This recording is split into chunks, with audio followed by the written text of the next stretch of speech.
Hello everyone, welcome to my channel. In this video I'm joined by Steven from my local One Piece community. Steven has had a nice run with his red-green Trafalgar Law deck so far, winning a handful of local events. How's it going, Steven? Going good. Yep.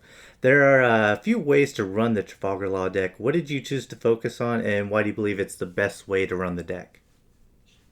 So the way that I run laws, I run it really aggressively. I feel like between the Roronoa Zoro, Luffy Rush, you have a lot of aggression, and putting the game away as quick as possible. I find is the absolute best way to run it in my experience. As far as why, it's simply a matter of I think it's playing to its strengths. I Mm-hmm. think you have plenty onboard defense and counter to not really worry too much about control, and you just kind of want to get in and end the game as quickly as possible. All right. Well, I'll let you take over from here so you can go over each of the card choices from your deck list. So it's all you. Okay, so of course we got the leader, Trafalgar Law. For one drops, we've got four of Beji, so he's going to be a blocker. Four of Bonnie, she's going to be one of your integral searchers, of course. We're running four of Nami, another searcher. Find your Straw Hats. Four of Chopper, again, just another really solid cheap blocker. We got four of Otama. She's excellent 2K counter, as well as she combos with some other cards in the deck, with Nico Robin and Jet Pistol.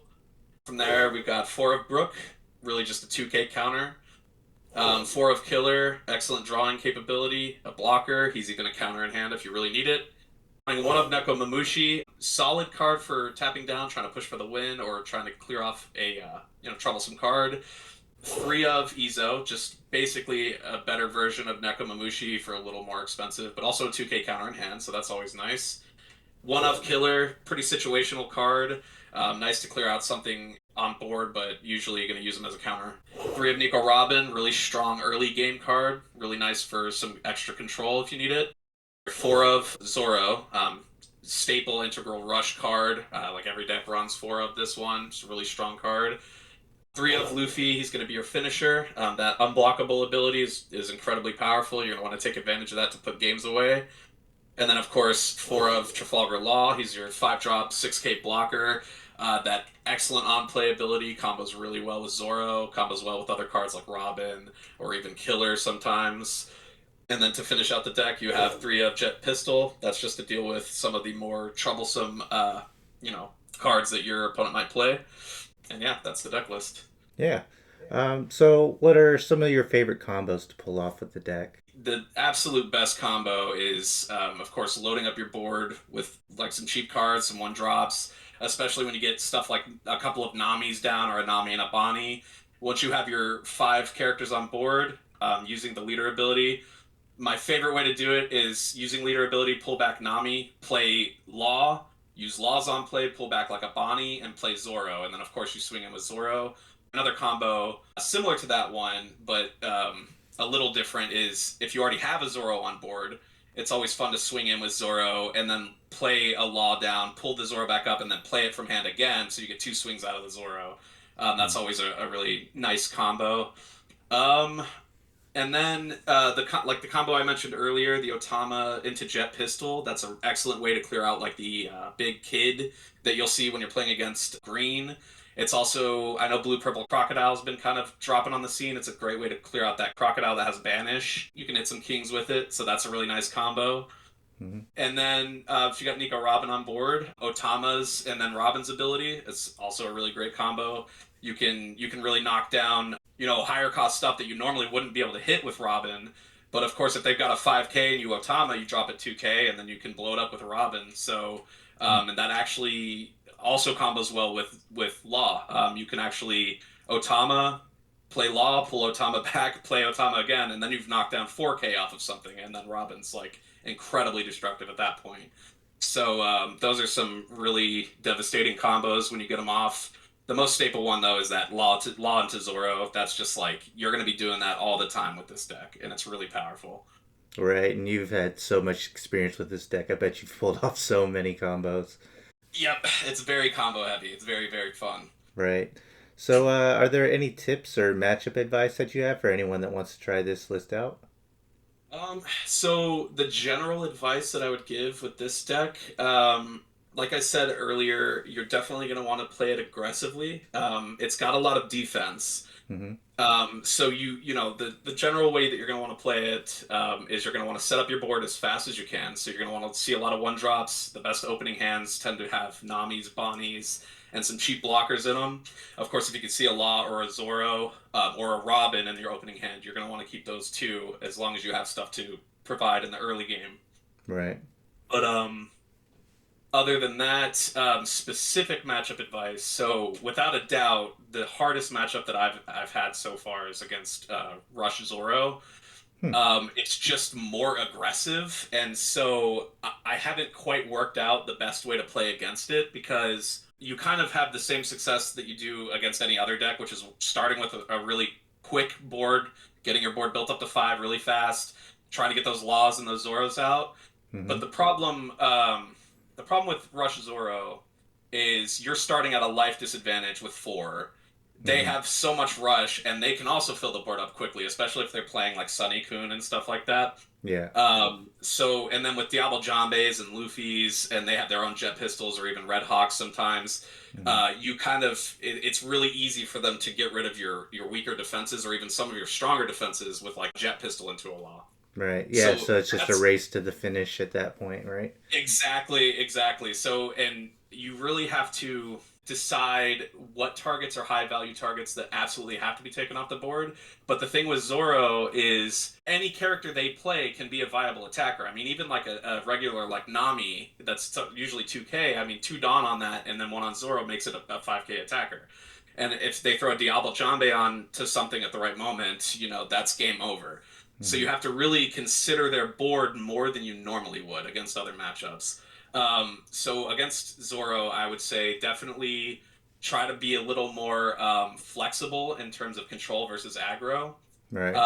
But don't be afraid to go for the win. Definitely, if you see a chance to push, get in and try to push for the win.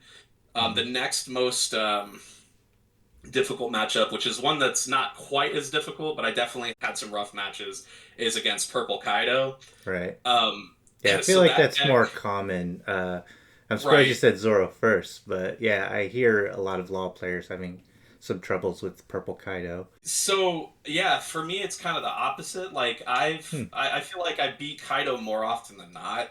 Zoro, I feel like I lose more often than not. Like when I'm playing a Zoro, it's kind of like dread for me. I'm like, oh gosh, here we go. All But when right. I'm playing Kaido, I feel a little more comfortable. The main thing I can say about playing against Kaido with the Law deck is you have to be constantly aware of where their Dawn is going to be on the next turn. And Mm-hmm. of course, you have cards you're playing around. You're playing around both of their kings, so the 6-drop king, the 7-drop king, and you're Mm-hmm. definitely playing against the 10-drop Kaido. Right. You have to always know, okay, they're going to be at 10 Dawn next turn. They can drop Kaido. There goes my whole board. So you want to start planning for that, keeping cards back in hand that are going to be valuable. So if the board does go, you have several cards you can play to refill. Especially if you got Namis or Bonnies, you're going to want to make sure those are in hand. Those are great ways to fill up the board. I've even done things like I'll swing with a Law, and I will actually pop it back into hand with the leader ability because I don't want to lose the Law. So it's like I'll pull it back to hand and play something, something smaller, or something less valuable for that 10-drop Kaido to blow up. So that way, on my next turn, you know, the plan is to try to fill up the board as much as I can. I can at least get the Law down. He gets another card down, and so at that point, you almost don't even worry too much about the Kaido, is because once they blow up the board, they've got one character on board, they've got their leader, but they're at such a Dawn disadvantage at that point. And this deck fills up so quickly and has so much aggression Mm-hmm. that you're kind of beating them out on board and on Dawn at that point. So you can kind of just really hammer in the win at that point.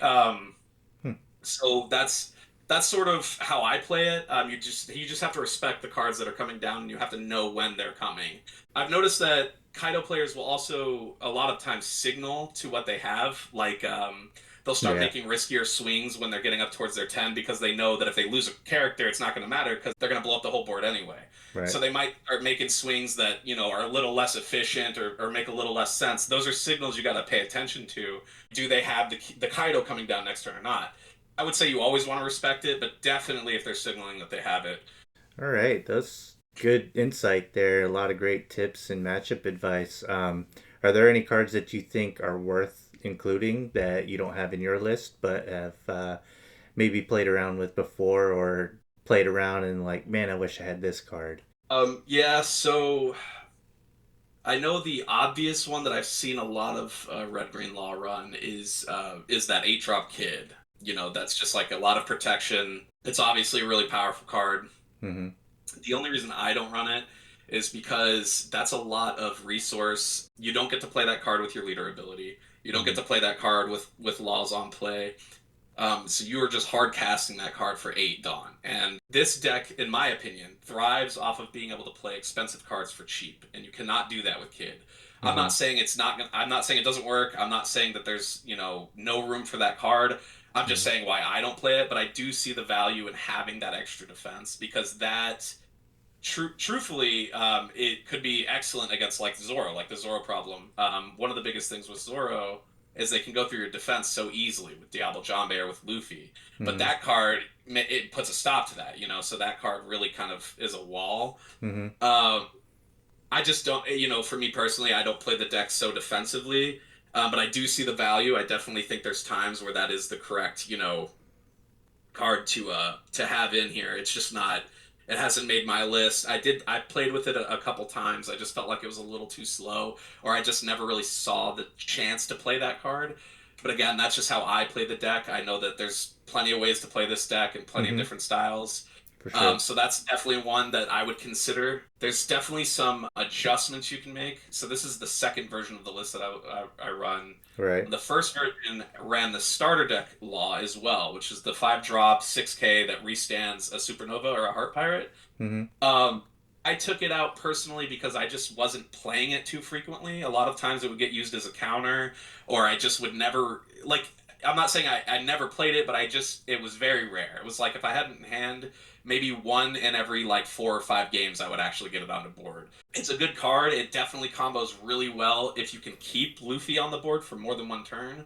The problem is actually doing that. There's a lot of ways to deal with Luffy, but getting 2 swings with an unblockable Luffy would be absolutely devastating, and that law can do that. There is a lot of value in that card. Definitely, it was a hard cut. I ended up cutting it out for an additional Robin because I just found early game Robin to be way more valuable, and I was running it at 2 before, and I really wanted to have 3. As far as other cards, I'm trying to think. I know there's other ways to run this deck, but those are the main. Those are kind of the main variants between the starter deck law and the kid. Mm-hmm. Those are the two I've seen the most of in terms of variation. I think the only other thing I might consider if you really want some extra defenses, maybe some extra event counters. I'm Mm-hmm. not really sure which ones you'd go with, but there's definitely some power. I think I've seen like radical beams running these before. Mm-hmm. I don't want to say guaranteed that's going to be like something really successful or not, but I definitely could see the value in having some extra event counters. Again, for me, it's just a matter of the level of aggression that I play it at. So it's like Right. I'm way less focused about the defense, and I tend to leave my defense to there's 16 blockers in this deck, and then there's a lot of 2K counters as well. So that's where my defenses come from. Yeah, well, it's hard to argue with your success during your run for sure. You've definitely established yourself as the red green law player in our local area. I definitely think this is one of the stronger decks in the format, especially if you have like a lot of practice with it. And it's definitely a deck that I want to get better at piloting myself. So, yeah.